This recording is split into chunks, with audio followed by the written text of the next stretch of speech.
एक ही विषय, एक ही उद्देश्य लेकर के आते हैं कि जब सबके गुरु हुए हैं तो मेरे भी गुरु महादेव हो जाए और मेरा उद्धार हो जाए, मेरी भावना गुरु तक पहुंच जाए। और उसके लिए भैया हरिनानंद ने बड़ी ही जतन से मेहनत से उन्होंने जो कहा है कि पोथी पढ़ पढ़ जगमुआ पंडित भया न कोई, ढाई अक्षर प्रेम का पढ़े सो पंडित होय। यदि मूर्ख भी है उसमें प्रेम है, आलाप है, आदर है, सत्कार है, तो वही स्वस्थ व्यक्ति है।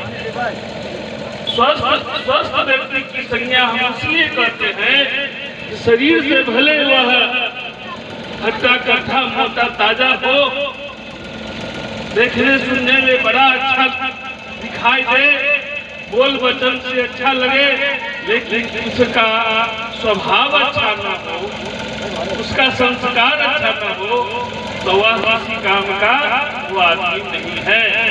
इसका मतलब है कि उसके संस्कार में गुरु का अनावरण नहीं हुआ है, गुरु का आगमन नहीं हुआ है।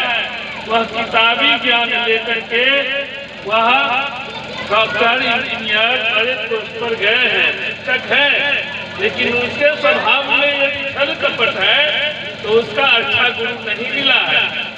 और उसका अच्छा गुरु इसलिए नहीं मिला है क्योंकि वह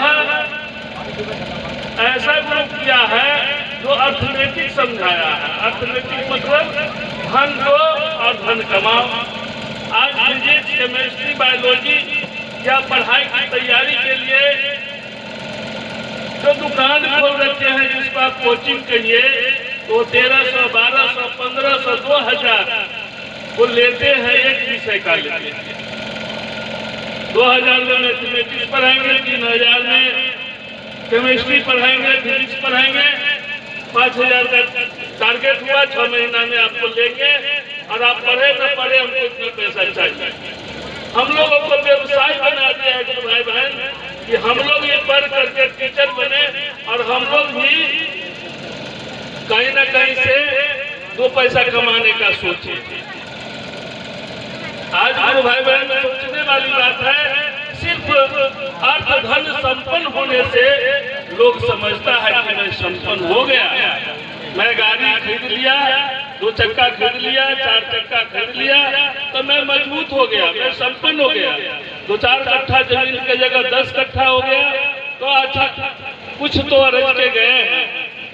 लेकिन ज्ञान रूपी धन को अर्जने के लिए कहीं न कहीं आपको सोच बनाना पड़ेगा, समझ बनाना पड़ेगा। आदर्श जीवन बिताने के लिए, आदर्श व्यक्ति बनने के लिए आपको गुरु के पास में जाना पड़ेगा। जब राम भगवान, कृष्ण भगवान, हम जिस भगवान को पूजा करते हैं, व्रत करते हैं, साधना करते हैं, उपासना करते हैं, सबों ने गुरु के पास गया है। वशिष्ठ गुरु के पास गए हैं, राम जी गए हैं, विश्वामित्र के पास में गए हैं, राम जी गए हैं, 2 गुरु किए हैं। हमें लोग कहता है गर्दन में भी घंटी है, हाथ में कंगन है, आप तो 2 गुरु के चेला है, ये कैसा चेला है? तो हम कहते हैं जब राम जी को हम गुरु बना सकते हैं, हमने बनाया तो क्या हद किया भाई? तो हम लोगों को मन में एक अरमान होना चाहिए कि जैसे महिलाओं को 1 भर का सोना मिल जाए, झुमका मिल जाए और उसे 2 लड़ी वाला मिल जाए तो क्या कह रहे हैं, नहीं पढ़ेंगे, रख दीजिए, एक से काम चल रहा है। ऐसा तो हमको नहीं लगता है कि 2 लड़ी वाला तो झुमका को वापस कर देगा सुनार को। उससे तो कहेगा एगो बर्थडे में पहनेंगे, एगो शादी में पहनेंगे। तो जब हमारी मंशा है कि हम सोना का आभरण करें तो यहाँ रह जाएगा, यहाँ छूट जाएगा, तो हम 2 गुरु करके यदि एक गुरु से ज्ञान नहीं मिल पाया तो संपूर्ण ज्ञान करने के लिए हम उनसे याचना क्यों न करें, याचना क्यों न करें? क्योंकि यह गुरुओं के गुरु हुए हैं, महादेव गुरुओं के गुरु हैं, राक्षसों के गुरु हैं और देवता के भी गुरु हुए हैं। और गुरु भाई, गुरु का मतलब क्या होता है आप सभी जानते हैं। गुरु गुरु का मतलब होता है कि वह आधार पैदा करे, संस्कार पैदा करे और आपके जिंदगी का आसार अनुभव आप महसूस करा दे कि तुम आदमी क्यों आए हो इस धरती पर, आदमी बनकर के क्यों इस धरती पर आए हो। यहाँ तो जो जीव तुम में जीवात्मा घूम रहा है, जिसे आत्मा कहते हैं, वो तो कुत्ता में भी घूम रहा है, वो गाय में भी है, वो गोरू में भी है, वह जितने भी जीव है सब में आप ही की तरह आत्मा भ्रमण कर रहा है, गाय गोरू कुत्ता मछली बकरी बन करके। लेकिन तुम आदमी क्यों बने थे, तुम आदमी बनकर के धरती पर क्यों हो? इसी चीज का ज्ञान अर्जन कराने के लिए, आपके आत्मा का ज्ञान को जगाने के लिए गुरु जब सक्षम होते हैं तो आपको आत्मिक ज्ञान को जगा देते हैं। इसलिए गुरु की आवश्यकता होती है कि आप जो यहाँ का धरती का सुख या गाड़ी से हो, बंगला से हो, सोना से हो, कपड़ा से हो, वह ले रहे हो, वह नश्वर चीज में तुम अपना जिंदगी बिता रहे हो। लेकिन शाश्वत चीज, शाश्वत वस्तु तुम्हें क्या है जो तुम्हारे साथ जाएगा? तो प्रेम न बारी तुझे प्रेम न हाथ निकाल, राजा प्रजा नीचे सीध दे ले जाए। जहाँ जिस घर में प्रेम नहीं है, रामायण ने भी कहा है, जहाँ सुमति तहाँ संपत्ति नाना। गुरु भाई बहन समझिए, बुझिए अपने जिंदगी को, अपने जीवन को एकांत चित्त से लगाइए कि मैंने कहाँ कहाँ इस दिमाग को लगाया, किस चीज में लगाया और उसके लिए क्या झूठ बोला, क्या सच बोला, क्या क्या किया। ये छत बनाए, घर बनाए, बड़ा आदमी बने। बड़ा आदमी आज वही बड़ा आदमी है, आप शास्त्र रखिए, जिन्होंने किसी को ज्ञान दिया है और किसी को उपकार किया है। वो तुलसी बाबा हो, सूर बाबा हो, सूरदास जी हो, कबीर दास जी हो, रहीम दास जी हो, उन्होंने गरीब रहा, उनका वो धन नहीं कमाए, ज्ञान कमाया और लोगों को उपकार किया। यह जिंदगी सेवा के लिए मिला है और सेवा से संस्कार मिलता है। लेकिन ऐसी बात आज इस कलयुग में नहीं है, जिसके कारण से विभिन्न प्रकार के हमारे शरीर को यातना झेलना पड़ता है, बात बात में दुख का अनुभव करना पड़ता है।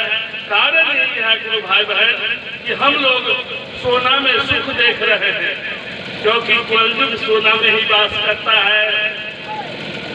हम लोग जो सुख करते हैं वह सुख नहीं है। श्रीमद्भागवत गीता भी कहता है कि आप जिस सुख की खोज में है वह नश्वर शरीर का अंश है, वह शाश्वत नहीं है। शाश्वत में सेवा करना है।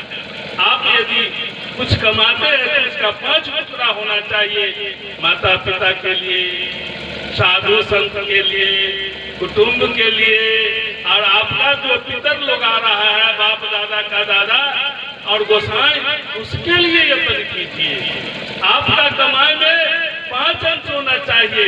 लेकिन हम कभी हम्मर है, सब हम्मर है, हम कमा लिया, लेकिन वही हम में आपका जीवन का नाश हो जाता है। कोई पूछने वाला नहीं होता है और कोई संस्कार देने वाला नहीं होता है। इसीलिए मैं विनती करता हूँ इस मंच से कि आप अपने जिंदगी को, आप अपने लाइफ को, आप अपने परिवार को समझना है और समाज को समझना है तो गुरु के पास में आना चाहिए।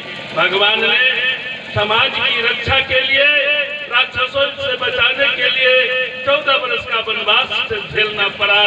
तब वो महा दुष्ट रावण का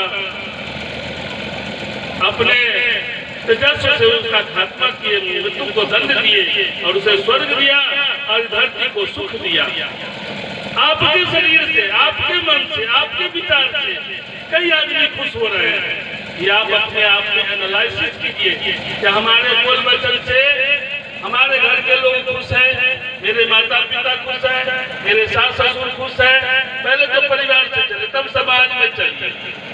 हम कल वो बच्चा थी, पढ़ रही थी, कहीं तुम पढ़ती आओ, मुझे टाइम था, उसे बुलाए कि पापा का नाम ऐसे, पापा का मतलब क्या होता है, तो फादर का मीनिंग नहीं बोला।